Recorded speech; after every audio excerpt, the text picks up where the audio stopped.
வீட்ல யாருக்காவது உடம்பு முடியலன்னாவே நமக்கு ஒன்றும் புரியாது. அதுவும் நம்ம பசங்களுக்கே உடம்பு முடியலன்னா சொல்லவே வேணாம். உலகமே அப்படியே நின்ன மாரி இருக்கும். நம்ம கண்ணு முன்னாடி என்ன நடக்குதுன்னு கூட நம்மளால உணர முடியாது. எப்போ பழைய மாரி சேட்டை பண்ண ஆரம்பிக்கிறாங்களோ, அப்பதான் நமக்கும் உயிர் வரும். அப்பதான் உலகம் ஏங்குற மாரியும் நம்ம ஃபீல் ஆகும். அதனாலேயே கொஞ்ச நாளா வீடியோ எடுக்கவே முடியல. வீடியோ போடவும் முடியல. தம்பி அடிக்கடி வயித்து வலிக்குதுன்னு சொல்லிக்கிட்டே இருந்தான். சரி டாக்டர்கிட்ட போய் பார்த்ததுக்கு என்னன்னு தெரியல. வயிறுலாம் புண்ணா இருக்குன்னு சொல்லிட்டாங்க.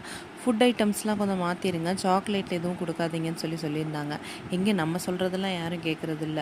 இதுவும் ஊரில் இருக்கிறதுனால எல்லாரும் வாங்கி கொடுத்துட்றாங்க. நம்ம பேசுகிறதையுமே யாருமே காதில் வாங்கிக்கவும் மாட்டேங்கிறாங்க. வாங்கி தராதீங்கன்னு சொன்னாங்க. அதனால சாப்பாடு எல்லாமே கொஞ்சம் சப்புன்னு அப்படி தான் இருந்துச்சு. மாவுக்கு போட்டிருந்தேன் இன்றைக்கி. கிளைமேட் பார்த்தாக்கா ரொம்ப காற்றெல்லாம் அடிச்சிருச்சு. நல்லா சில்லுன்னு மழை வர மாதிரியே இருந்துச்சு. சரி மாவுக்கு போட்டிருந்தவே கொஞ்சமாக வடை பண்ணுவோம் அப்படின்னு சொல்லிட்டு உளுந்த வடை பண்ணிவிட்டு தேங்காய் சட்னி அரைச்சி தம்பிக்கு அப்போ தான் ஒரு வடை தான் ஊட்டி விட்டேன்.